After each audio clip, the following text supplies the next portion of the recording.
నామములో అందరికీ శుభాభివందనాలండి. అందరికీ కూడా happy new year, happy Christmas and happy new year. Christmas సంవత్సర శుభాకాంక్షలు తెలియజేస్తున్నాం. దేవుడి ఇప్పుడు మీ కుటుంబాన్ని బహుగా దీవించునుగాక. హల్లెలూయా. ఈ నూతన సంవత్సరంలో ప్రవేశించి ఉన్నాం.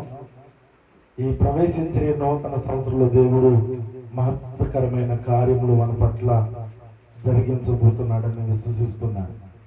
నూతన సంవత్సరం అంటే నూతన ఆశీర్వాదం అని మనకి అర్థమవుతుంది. బైబిల్ గ్రంథంలో 103వ కీర్తనలో అంటాడు, సంవత్సరమును దయాకిరీటమును. 103వ కీర్తన కాదు అది కృతజ్ఞతకు సంబంధించి, నా ప్రాణమా యెహోవాను సన్నుతించుము, నా అంతరంగమును సమస్తమా ఆయన పరిశుద్ధ నామమును సన్నుతించుము. నా ప్రాణమా యెహోవాను సన్నుతించుము, ఆయన చేసిన ఉపకారములలో దేనిని మరువకము. ఆయన దోషములన్నిటినీ క్షమించువాడు, నీ సంకటములన్నిటినీ కుదుర్చువాడు, సమాధిలో నుండి నీ ప్రాణమును విమోచించుచున్నాడు, కరుణా కటాక్షములు నీకు కిరీటముగా ఉంచుచున్నాడు.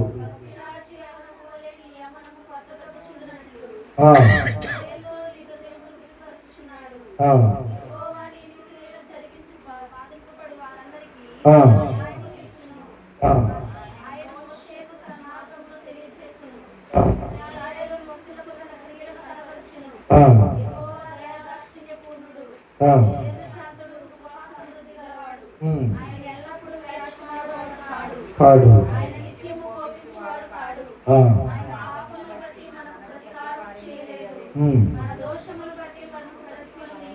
ఇయ్యలేదు.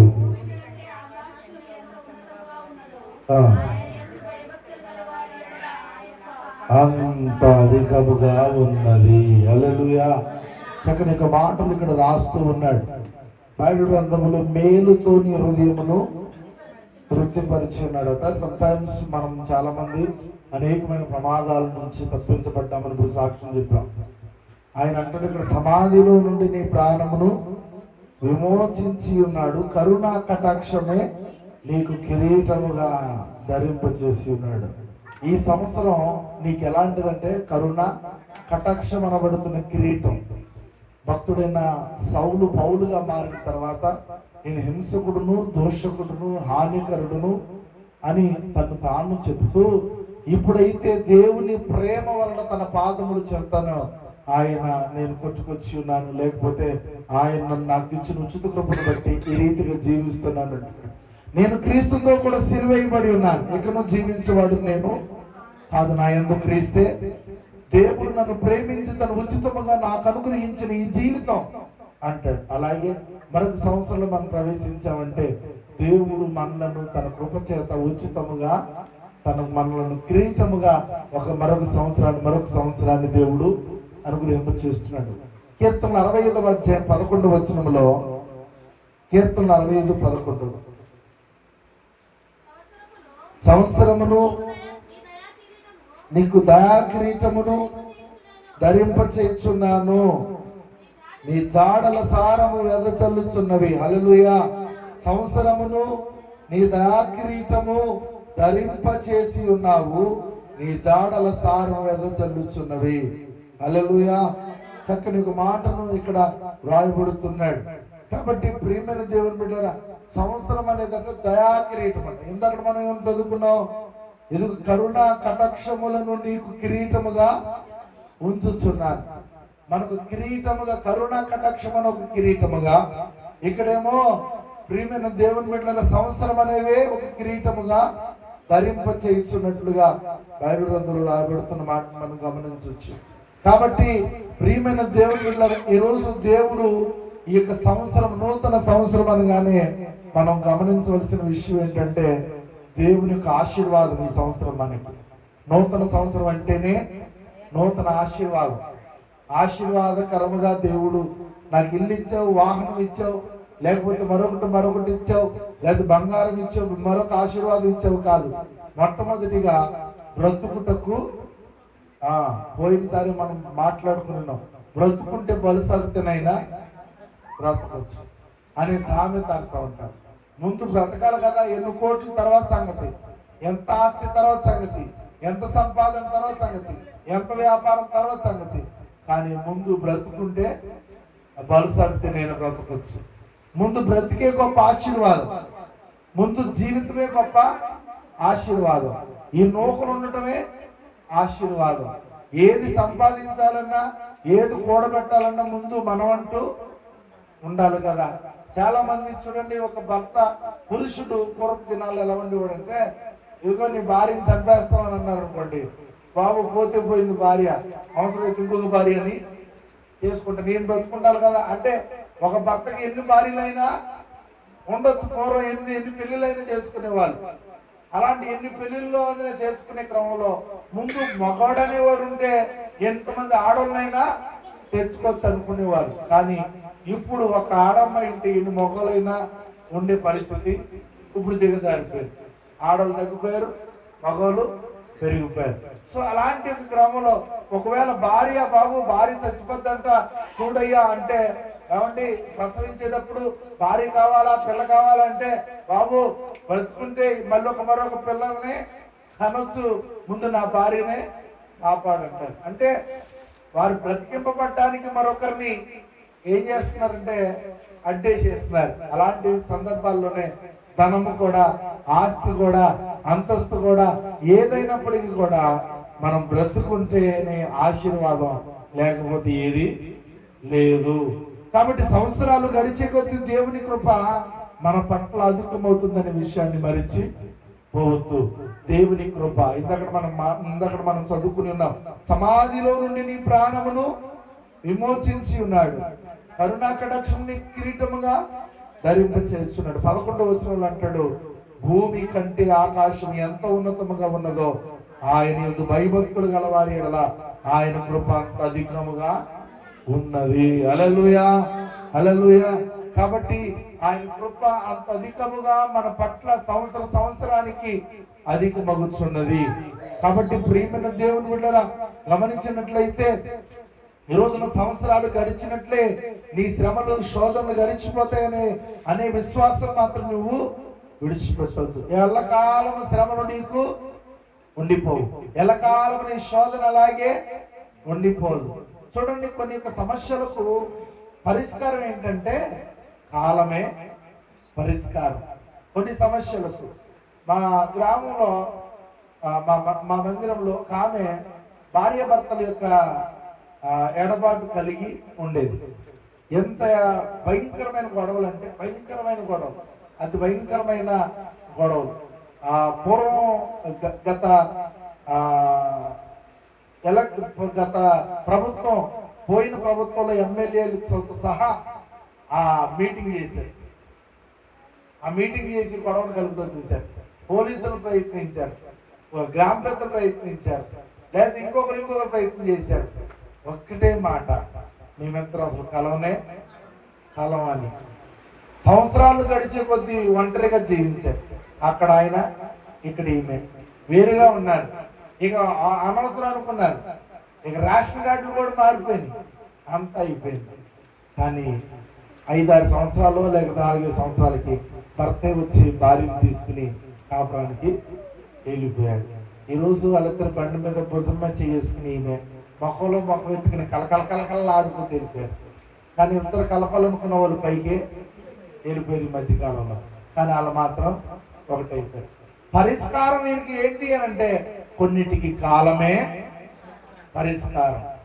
కొంత ఎడబాటు వచ్చేటప్పటికి, కొంత సమయం గడిచేటప్పటికి, వారి కోపాలు తగ్గేటప్పటికి, వారి యొక్క ప్రశాంతత, హృదయాలు నెమ్మదయ్యేటప్పటికి, ఒకరి మీద ఒకరికి రాగద్వేషాలు తగ్గేటప్పటికి, లేకపోతే ఒకరి మీద ఒకరున్న లోపాలు మర్చిపోయేటప్పటికి కాలమే కొందరి జీవితాలకి పరిష్కారంగా నిలుస్తుంది. హల్లెలూయా, హల్లెలూయా. కాబట్టి ప్రియమైన దేవుని బిడ్డలారా, ఈ రోజున శోధనలు, శ్రమలు, లేకపోతే అనేకమైన ఇబ్బందులు నీ జీవితంలో గడిచిపోతాయి అనే విశ్వాసాన్ని మర్చిపోకు. సంవత్సరాలు గడిచే కొద్దీ అవి కూడా నీ నుంచి వేరు చేయబడతాయి. కాబట్టి అప్పుడే నీ విశ్వాసం మరింత నూతనమవుతుందనే విషయాన్ని మరిచిపోతూ, నీవు ఎప్పుడైతే నా జీవితం ఇలాగే ఉండిపోదు, నా బ్రతికి ఇలాగే ఉండిపోదు, నా బాధలు ఇలాగే ఉండిపోవు, సంవత్సరాలు గడుస్తున్నాయి, దేవుడు ఖచ్చితంగా నూతనముగా నా జీవితాన్ని మార్చబోతున్నాడనే విశ్వాసము కనుక నీవు కలిగి ఉంటే ఖచ్చితంగా నీవు నూతన బలము పొందుకుంటావు. నీలో ఉత్తేజం పెరుగుతుంది, ఆత్మస్థైర్యం పెరుగుతుంది, నీవు దేవుళ్ళు బలంగా ఉండగలవు. కాబట్టి నా ప్రియమైన స్నేహితుడా, ఈ బైబిల్ గ్రంథంలో రాయబడుతున్న అనేకమైన నూతనమైన కార్యాలు నూతనమైన సంవత్సరాల్లో దేవుడు మనకు తెలియచేయబోతూ ఉన్నాడు. అందరూ ఆశ్చర్యపడే రీతిలో నూతన సృష్టిగా మారిపోవడమే మన గమ్యం, ఆయన ఉద్దేశం. కాబట్టి నూతనమైన సృష్టి బైబిల్ గ్రంథంలో భక్తుడైన సొలొమోను అంటాడు, ఆకాశం కింద సూర్యుని కింద కొత్తది ఏది కూడా లేదు అని అంటాడు, నూతనమైనది ఏది కూడా లేదంటాడు, అన్ని పాతవే అంటాడు. కానీ దేవుడు మాత్రమే మన జీవితంలో నూతన ఉత్తేజాన్ని కలగచేయగలిగిన వాడు, నూతన ఆశీర్వాదాన్ని కలగచేయగలిగిన వాడు, నూతనమైన కార్యాలను తలపెట్టగలిగిన దేవుడు. కనుక ఆయన చెంత నిత్యంత నీవు నేను ఉండగలం. కనుక నా ప్రియమైన దేవుని బిడ్డలారా, ఈ సంవత్సరం కూడా ఆయన పాదాల దగ్గర నీ పరిస్థితులన్నీ పెట్టి నీ స్థితి అంతా ఆయనకి వివరించి ఆయన దగ్గరుండి ఆయన ఒడిలో కనుక నీవు ఉంటే ఖచ్చితంగా నీ జీవితం నా జీవితం పరమార్థంగా మారుతుంది. కాబట్టి నా ప్రియ స్నేహితుడా, నా ప్రియ దేవుని బిడ్డ, దేవుని వాక్యము సెలవిస్తున్నట్లుగా నీ నా జీవితంలో మరుగైన మన్నాను దేవుడు మనకు రుచింపచేయగలడు. ఏమండి, ఇశ్రాయేలు ప్రజలు ఆ యొక్క అరణ్య ప్రదేశంలో వెళ్తుండగా ఎప్పుడు చూడని యొక్క ఆహారాన్ని దేవుడు వారికి అనుగ్రహించాడు. ఎక్కడదయ్యా ఈ ఆహారం అంటే భూమి మీద కానే కాదు, భూమి మీద ఎవడు కూడా అది తిని ఉండలేదు. పుట్టినవారు ఎంతకుముందు పుట్టినవారు తినలా, పుట్టకపోయేవారు కూడా తినేవారు కాదు. అటువంటి ఆహారాన్ని ఆకాశం నుంచి మరుగైన మన్నాను వారికి కురిపించి ఆహారం పెట్టాడు దేవుడు. కాబట్టే అది ఆయనకు సాధ్యమైంది. కాబట్టి నా ప్రియమైన దేవుని బిడ్డలారా, ఈరోజు మన జీవితంలో దేవుడు మన పట్ల అద్భుతమైన ఆశీర్వాదకరమైన నూతనమైన కార్యాలను వాగ్దానాలను ఆయన నెరవేర్చగలడు. ఈ రోజున కాసేపట్లో వాగ్దానాలు మనం తీసుకోబోతున్నాం, వాగ్దానం మనము పట్టుకోబోతున్నాం. ఈ రోజున ఒక విషయం మనకు జ్ఞాపకం చేస్తున్నాను, నూతనమైన ప్రతి వాగ్దానము ఆయన మాట ఇచ్చిన దేవుడు తప్పువాడు కాదు. దేవుని వాక్యము ఆయన ఉన్నాడు. ఆది యందు వాక్యముండును, వాక్యము దేవుని యందుండును, వాక్యమే దేవుడై ఉండునని యోహాను సువార్త 1:1 చెప్పబడుతూ ఉంటే, ఈ వాక్యమై ఉన్న దేవుడు సున్నైనను పొల్లైనను తప్పిపోదని చెప్పాడు. కాబట్టి ఆయన మన పట్ల చేసిన వాగ్దానములలో ఏది కూడా నెరవేర్చడంలో ఏమాత్రం కూడా ఆయన వెనకడిగేసేవాడు కానే కాడు. ఎంత ఆలస్యమైన వాగ్దానం నెరవేర్చబడే తీరుతుంది. హల్లెలూయా, హల్లెలూయా. ఆయన ఆ వాగ్దానం నెరవేర్చగలడు అనుటలో ఎంత సత్యముందో, అలాగనే వాగ్దానము మనం పొందుకోవాలంటే, వాగ్దానం నెరవేర్చుకోవాలంటే ఆయన పిల్లలమైన మనము ఆ వాగ్దానానికి తగిన విధంగా ప్రవర్తిస్తేనే ఆ వాగ్దానం నెరవేర్చబడుతుందనే విషయం కూడా అంతే సత్యం. ఆయన వాగ్దానం నెరవేర్చుతాడు అనేది ఎంత సత్యమో, ఆ వాగ్దానం నెరవేర్చబడాలంటే ఆయన పిల్లలమైన మనం ఆ వాగ్దానానికి తగినట్లు ప్రవర్తించాలనేది కూడా, ఆ ప్రవర్తిస్తేనే అది జరిగింది అనేది కూడా అంతే సత్యం. బైబిల్ గ్రంథంలో దేవుడిచ్చిన వాగ్దానాలు అంటండి అధిక శాతముగా షరతులతో కూడినవిగానే ఉంటాయట, షరతులతో కూడినవిగానే ఉంటాయి. బైబిల్ గ్రంథంలో చూద్దాం. బైబిల్ గ్రంథంలో యాకోబు 4:8 ఒక మాట అంటున్నాడు. చూడండి, మొట్టమొదట దేవుడు మన యొద్దకు రావాలి అని అంటే దేవుని యొద్దకు రండి, అప్పుడు ఆయన మీ యొద్దకు వచ్చును. హల్లెలూయా. షరతు. ఈ షరతు ఏంటి అని అంటే, చూడండి, మా అమ్మ మా నాన్నగారు అనేకమైన భయంకరమైన శోధన పడినప్పుడు యేసుక్రీస్తు ప్రభు అంటే ఎరగని దినాల్లో వారి వారి ఇష్ట దేవుళ్లను ఆరాధిస్తున్న క్రమంలో ఆయన భూలోకంలో సంచరిస్తున్నప్పటికీ దేవుడుగా వ్యవహరిస్తున్నప్పటికీ, అప్పటికి ప్రపంచ దేశాల్లో యేసుక్రీస్తు ప్రభు వారు ఆరాధించబడుతున్నప్పటికీ, మా ఇంటిలో ఎప్పుడైతే ఒక తల్లి వచ్చి సువార్త ప్రకటించి యేసు ప్రభు నమ్ముకుంటే నీ సమస్యలను పోతాయి, ఎవరు కాపాడలేని నీ జీవితాలు యేసే కాపాడుతాడని చెప్పినప్పుడు అనేక సార్లు తిరస్కరించిన, అనేక సార్లు వ్యతిరేకించిన, యేసు ప్రభువును వద్దన్న, చివరికి యేసుక్రీస్తు ప్రభు వారిని ఒక్కసారి ప్రయత్నం చేసి చూద్దామని వారు హృదయపు తలుపులు తెరిచి, యేసయ్యా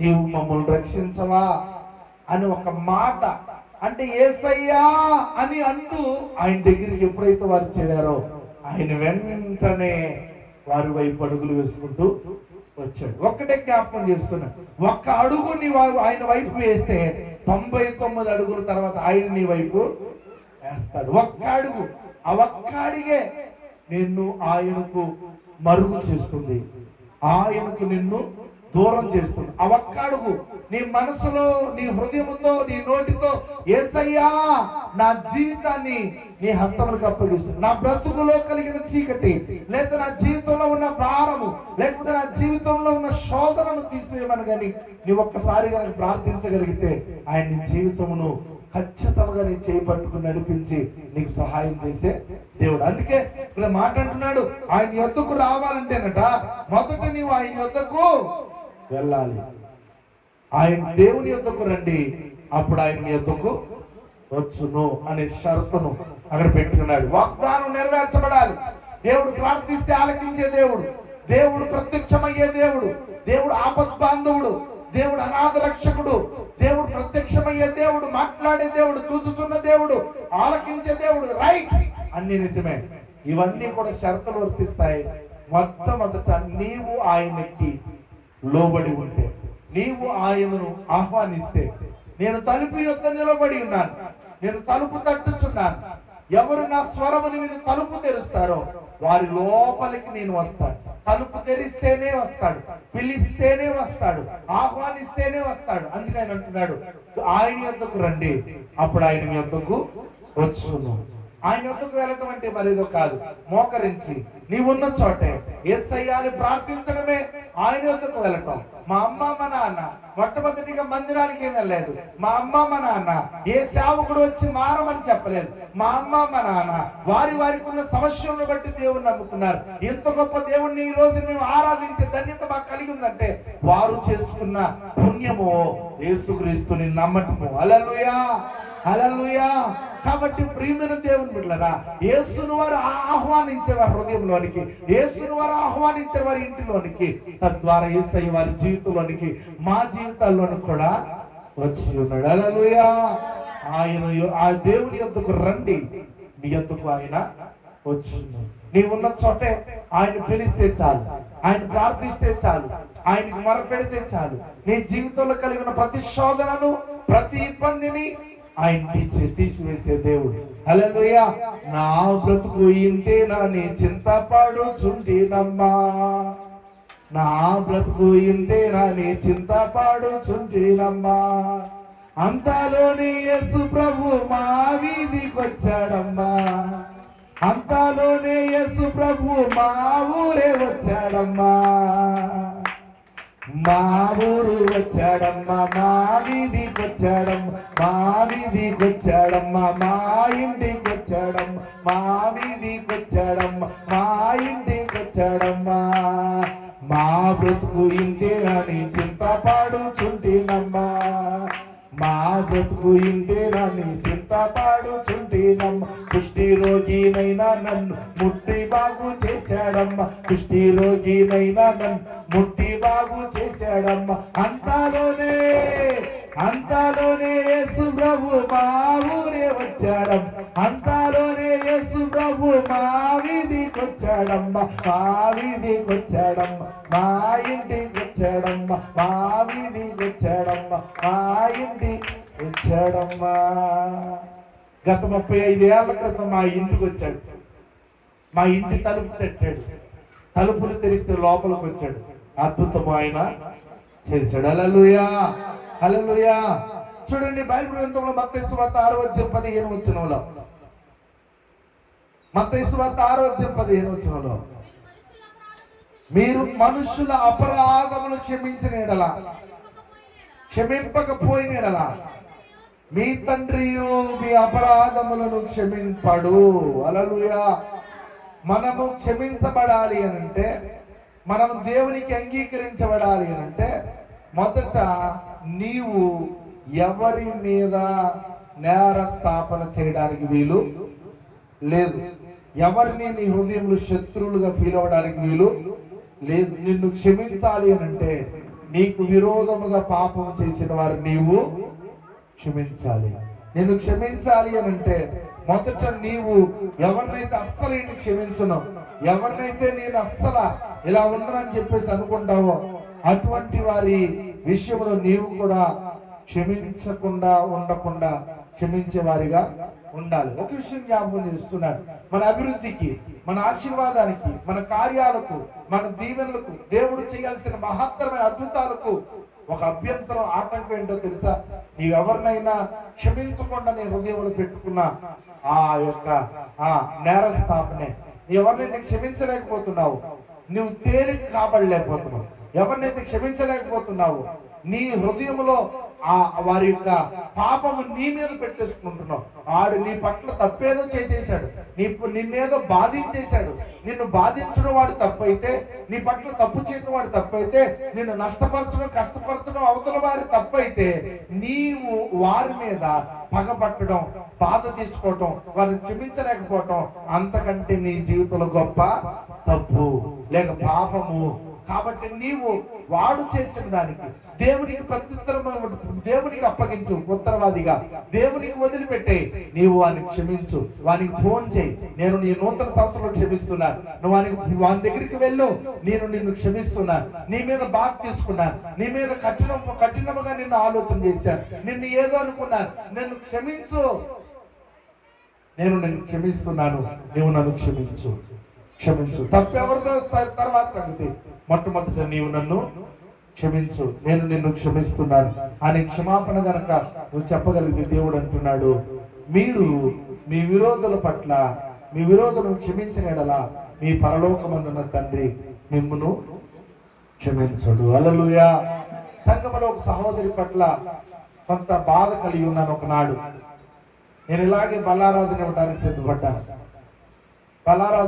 సిద్ధపడి బలిపీఠం మీద కూర్చుని అలాగా ప్రార్థన పూర్వకంగా ఆలోచిస్తున్నాను. ఈలోపు దేవుని యొక్క స్వరముతో నాతో మాట్లాడుతున్నాడు, నీవు బల్ల ఇచ్చుటకు అనర్హుడువు, నీవు బల్ల ఇచ్చుటకు యోగ్యుడువు కావు. ప్రభువా, నాలో లోపాలే ఉన్నాయి, నాలో తప్పిదాలే ఉన్నాయి, నేనేం చేశాను, అసలు నాకేమీ అటువంటి సంబంధం లేదే, నేనెందుకు బల్ల ఇవ్వడానికి అనర్హుడిని అని చెప్పి అనగానే ఒక వ్యక్తి నా మైండ్లో కనపడుతున్నారు. ఆ వ్యక్తి దగ్గరికి వెళ్ళి నా హృదయాన్ని నన్ను నేను బలపరుచుకుని ఇదే తెల్లని దుస్తులతో అక్కడి నుంచి బలిపీఠం దిగి వారి దగ్గరికి వెళ్ళి వారి చేతులు పట్టుకుని, తప్పు అవతల వారిదైనా అది ఏమైనప్పటికీ కూడా చేతులు పట్టుకుని క్షమాపణ చెప్పి, అయ్యా నన్ను క్షమించండి అని చేతుల కాడి నుంచి కిందకు వంగోబోయాను, అమ్మా నన్ను క్షమించండి అని చెప్పేసాను. ఇంత క్షమాపణ చెప్పడానికి గల కారణం, దేవుడు నాతో ప్రేరేపిస్తున్నాడు, నీవు యోగ్యుడవు కావు, ఆ చిన్న మిస్టేక్కి నేను యోగ్యుడను కాను అని దేవుని వాక్యం సెలవిస్తుంది. మరి నీ హృదయంలో బల్ల ఇచ్చే నాకు యోగ్యత లేదంటే, బల్ల తీసుకుని పోతున్న నీకు యోగ్యత ఉందా? ఎవరి పట్ల నా అపరాధులు ఎడల నీవు కఠినంగా ఉన్నావా? వారిని క్షమించలేకపోతున్నావా? వారి మీద బాధ తీసుకున్నావా? అయినప్పటికీ నీ హృదయాన్ని కఠినపరుచుకుంటున్నావా? వాత వేయబడిన మనసాక్షిలాగా అయితేలే ఏమైతేలే, నేను అసలు ఆ ఇంటి మీద కాకూడా వాడడానికి వీల్లేదు, మా ఇంటి మీద, ఆ ఇంటి మీద, ఆ ఇంటి మీద, మా ఇంటి మీద, వాడు మా ఇంటికి, నేను ఆ ఇంటికి వెళ్ళడానికి వీలు లేదని కఠినంగా నీ హృదయాన్ని నువ్వు కఠినపరుచుకుంటున్నావు. వాత వేయబడిన మనసాక్షి ఉంటున్నావా? దేవుడు మెత్తడు సుమే, దేవునికి దూరం చేసుకుంటున్నావు నిన్ను నీవు. కనుక నీ ఎడల అపరాధములు చేసిన వారిని నీవు క్షమించాలి ఆయన బైబిల్ గ్రంథం సెలవిస్తుంది. మూడవదిగా షరతు ఏంటంటే, ఆయన నీకు ఇవ్వాలి అని అంటే, ఆయన అనుగ్రహించాలంటే నీవు ఆయనను అడిగి తీరాల్సిందే.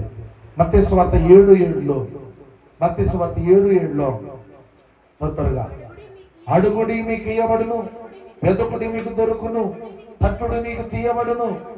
అడుగు ప్రతివాడు పొందుకును, వెతుకు ప్రతివానికి దొరుకును, తట్టు ప్రతివానికి తీయబడును. హల్లెలూయా.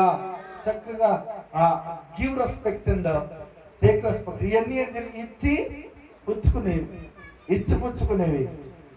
నమస్కారానికి ప్రతి నమస్కారం సంస్కారం. సో ఇక్కడ ఏమంటున్నాడు? అడుగుడి మీకు ఇయ్యబడును, తట్టుడి తీయబడును, వెతుకుడి దొరకబడును అంటున్నాడు.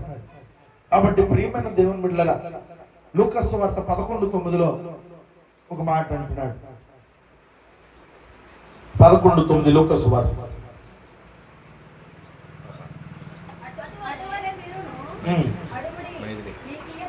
అటువలే మీరును అడుగుడి మీకు ఇయ్యబడును, వెతకుడి మీకు దొరుకును, తట్టుడి మీకు తీయబడును. అడుగు ప్రతివానికి ఇయ్యబడును, వెతుకు ప్రతివానికి దొరుకును, తట్టు ప్రతివానికి తీయబడును అని మీతో చెప్పుచున్నాను. హల్లెలూయా. కాబట్టి ప్రియమైన దేవుని బిడ్డలారా, మూడవదిగా మనము షరతులు ఏంటంటే మనము అడగాలి. అడిగితే కానీ అమ్మాయినా అన్నం పెట్టదు. అమ్మా అలా కాకుండా అమ్మా అన్నం పెట్టు. హల్లెలూయా. కాబట్టి దయచేసి మనం దేవుని సన్నిధిలో అడగకుండానే పొందుకోలేకపోతాం, అడగలేకపోవటం వల్లే పొందుకోలేకపోతాం. అందుకే యెషయా 49 అంటాడు, రక్షింపనేరుకుండినట్లు నా చేతులు కొరచ కాలేదు, విననేరుకుండినట్లు నా చెవులు మందము కాలేదు. మీ లోపములే మీకును నాకును అడ్డముగా వచ్చుచున్నవి. హల్లెలూయా. కాబట్టి ఈ సంవత్సరం లోపం నువ్వు సరిగ్గా అడగకపోవటమేమో, నువ్వు సన్నిధిలో సరిగ్గా మొరపెట్టలేకపోవటమేమో, నువ్వు సరిగా దేవుని దగ్గర మోకరించలేకపోవటమేమో, దేవునికి అడిగి పొందుకోలేని లోపం నీలో ఉంటే ఈరోజు దేవుడు నీతో మాట్లాడుతున్నాడు.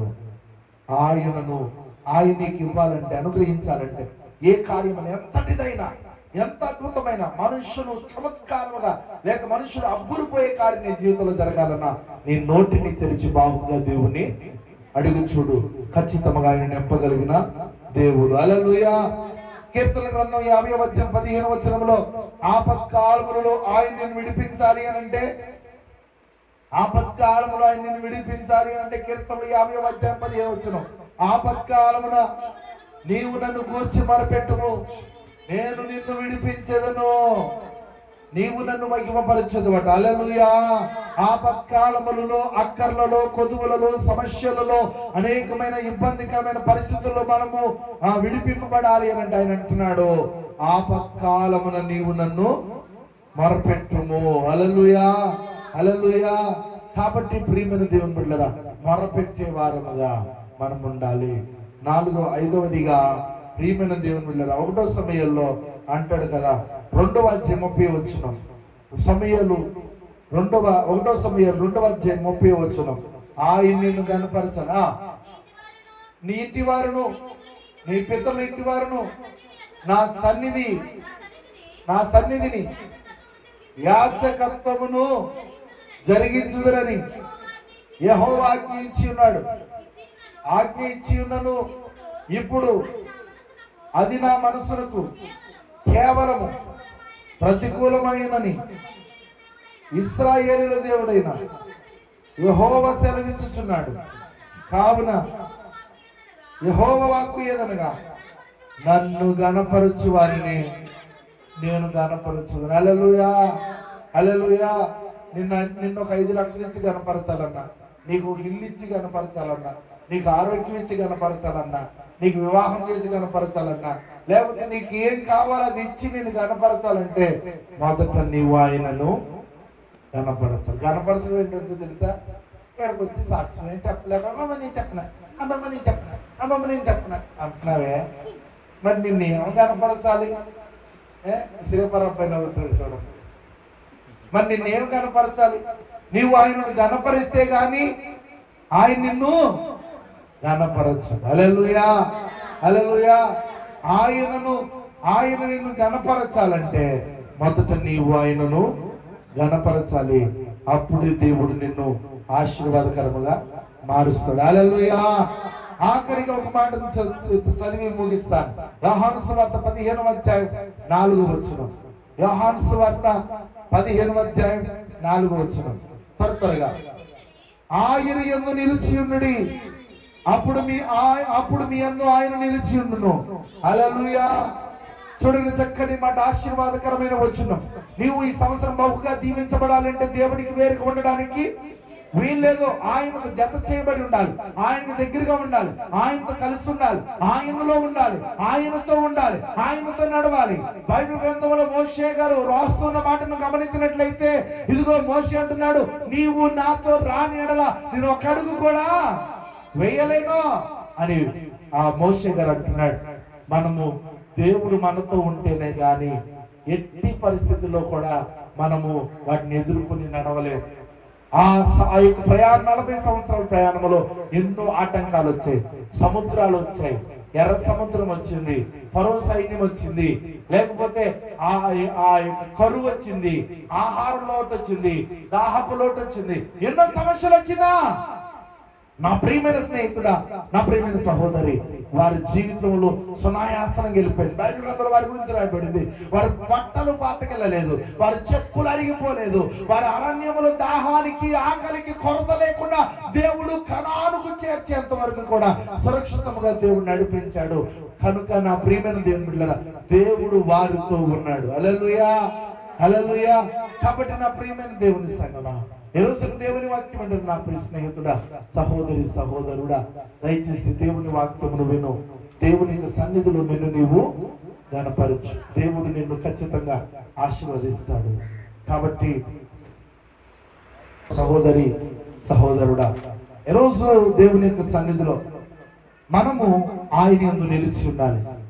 ఆయన ఆశీర్వాదం పొందుకోవాలంటే ఇక్కడ అంటున్నాడు ఏమనంటే, ఆయన యందు నిలిచి ఉంటేనే కానీ ఆయన యందు నిలిచి ఉండడు. హల్లెలూయా, హల్లెలూయా. ఆయన నేను శాశ్వతమైన ప్రేమతో ప్రేమిస్తున్నాడు. కనుక నీవు కూడా ఆయన శాశ్వతమైన ప్రేమతో ప్రేమించినప్పుడు అమితమైన కృప నీకు కలుగుతుందనే విషయాన్ని తెలియజేస్తుంది. కాబట్టి మోకరించి ప్రార్థన చేద్దాం. ఈ రోజున దేవునికి నీవు ఎలా నీ ప్రవర్తన ఉంటుందో